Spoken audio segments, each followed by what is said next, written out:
Hi, everybody. My name is Taylor, and I did my community assessment project on the Grand Challenge to End Homelessness. So why this grand challenge is important? So why homelessness and why ending homelessness is important? In the United States, 580,466 people were homeless in 2022. People experiencing homelessness face face limitations from local and national community resources like government assistance, basic rights like healthcare, etc. People experiencing homelessness don't have access to shelter, access to healthcare and community resources. People experiencing homelessness also are discriminated against socially just because they are homeless. I thought this was very important to note because there's a lot of I talked about in my research paper, there's a lot of stigma around being homeless, that it's like a choice or that they're lazy and that kind of stuff. Um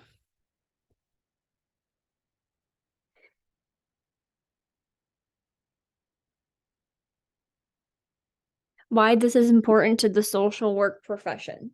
Well, I think it's very important because as social work students, we should, um, be aware of like the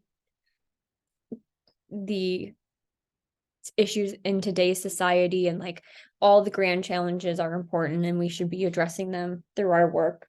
Um, the grand challenge of homelessness is important to the field of social work because as social workers, we follow the code of ethics. The NSWA code of ethics states it is our mission as social workers to enhance human well-being. As a student, we need to be aware of all grand challenges and be aware of how to help all populations we serve. How homelessness impacts communities. Homelessness impacts communities in many different ways. According to current statistics on the prevalence and characteristics of people experiencing homelessness, 30% of people who are homeless have a mental illness. From the 30%, half of those struggling with mental illness also struggle with a co-occurring substance use problem. I think this is impacting our communities because it is making our communities, impoverished in a sense. Like people are really struggling, people are more in the streets. It's creating crime, it's creating violence, or it can.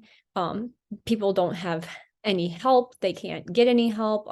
These issues just kind of seem to like spiral in a sense, and like in big communities, like bigger cities like Philadelphia, New York, LA, the homeless crisis out there is like so much, it's so high, and like there's so many people who are homeless because they're not getting their right medications. So how if you have a mental illness are you going to be able to function if you don't have the right medications? You're going to cope in other ways, you're going to use substances just to cope. Like you're going to be living on the street and take a drug just to keep yourself going for days on end and stuff like that. It's like creating that kind of like cycle is a better word, I should say. And it's impacting our communities like that.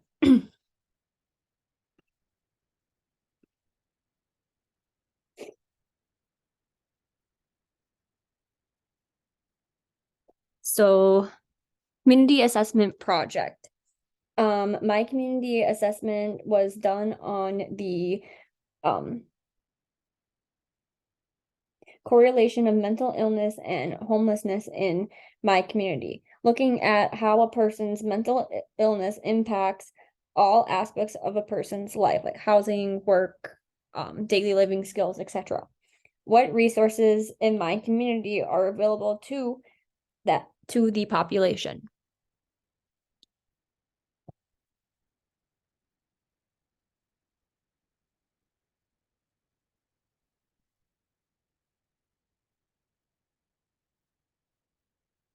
So some of my hold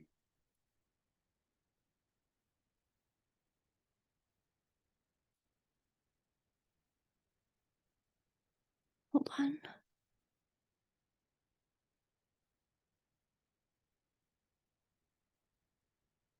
My questions I had is, what is your role in the agency? So I interviewed somebody from South Central Human Relations Center and a board and lodge called Young Doll.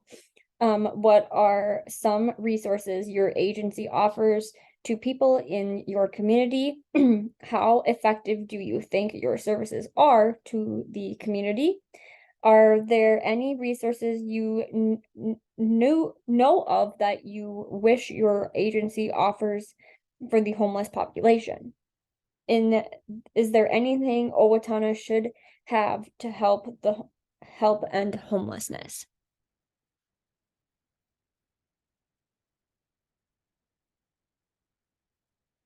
Owatonna lacks a lot of homeless resources bigger cities have. There is only one men's shelter in Owatonna and can only have up to 12 men in it at a time. There aren't any warming houses for homeless people to come into in the winter. It is very hard for case managers or staff working with the homeless to find them day to day. Staying staying housed is hard for people who were homeless, even if they don't have co-occurring substance use problems. Both agencies I interviewed say most of their clients have a mental illness and or a substance use problem. Some clients have more than one severe mental illness. And I wanted to reiterate those bottom 2 points about having a co-occurring mental or substance use problem with your mental illness, and that most people generally have more than one mental illness. Because, when I look at Owatonna and this project, I didn't know a lot going into this project or even going into like my internship. And I think, Owatonna is a smaller city. So it really lacks, like I said, like we only have the men's shelter. It's hard for case managers and people working in the community with homeless people because they can't find them, because in bigger cities, you could just go to the shelter. You could go check in at a warming house. You could go to the hospital and, check in like that. And I think it's worth noting that, that's another flaw of Owatonna's is minus the resources, but also an ability to work with that population. And I think it's very important to keep in mind that, you're more than likely the person who's homeless could have more than one mental illness. Like even at my internship and interviewing a case manager, a lot of her clients, she says, have two or three persistent mental illnesses to make it very hard for them to function. So it'd be very hard for them to even maintain housing, even if they got it. So I think that that's also something we need to work on.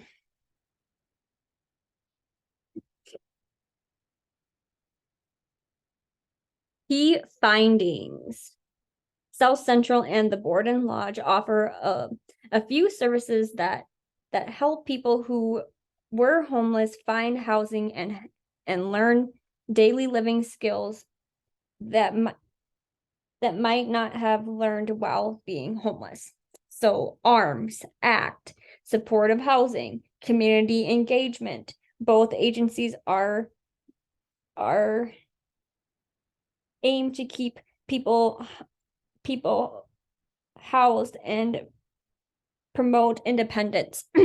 So ARMS and ACT are two services that are more aimed for people that I learned from interviewing a case managers, two services that are open for people who have usually severe persistent mental illness. And they are people who they don't learn how to like manage their money. They don't know like proper cleaning, cooking, healthy eating, like all those skills you're going to learn through ARMS and the ACT team. It's more of a team of people. So that would be like the highest cases. Like, let's say you have a case manager and an ARMS worker working with the client. The ACT team is going to take the people who kind of like fell through the cracks, like either are so inconsistent with keeping appointments or unavailable. Like the ACT team is there to really push and to maintain their housing and at least keep tabs on them to know where they are. Supportive housing is a program Owatonna used to have that would make it easier for people to get housing. That's been outsourced, which has been a little bit of a problem.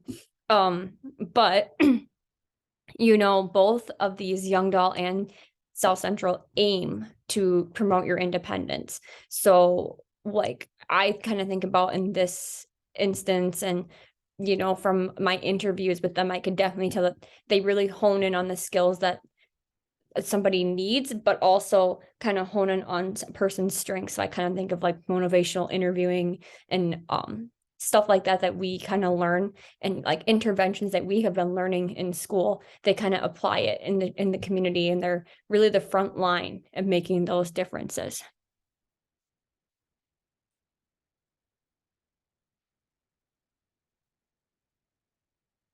Recommendations.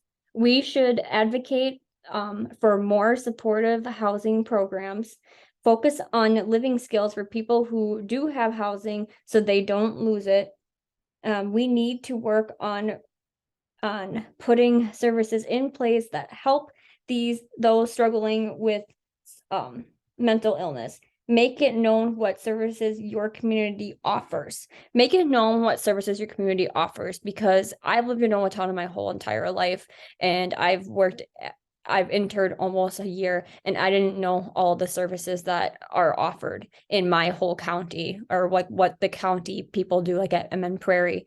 I didn't know that kind of stuff, and I couldn't ever help somebody because I wouldn't even know what it is. So I think as the social work profession and as social work students, we need to just keep advocating and make it known what services are out there. We need to be working on the government programs that make it possible for people struggling to get housing, to get affordable housing.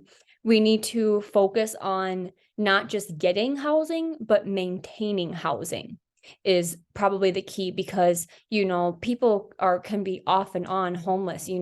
They might have a place, let's say 2-3 months, and then they're homeless again. Well, why is that? Are they don't have those skills to maintain their housing. And I think, as a student, and like we are learning as a profession, we're up and coming, we can focus not just on, okay, let's give them a place to stay tonight, but let's focus on really going in there and helping keep that. Like, what's stopping them from keeping that? Like, what is that barrier? Because we need to be enhancing a person's well-being, not just maintaining a place for them. We need to make them independent. And I think, the field has done a really good job of, there are a lot of services out there, but I think we need to focus on the little details. I think would make a big difference. And these are my references from above. Thank you.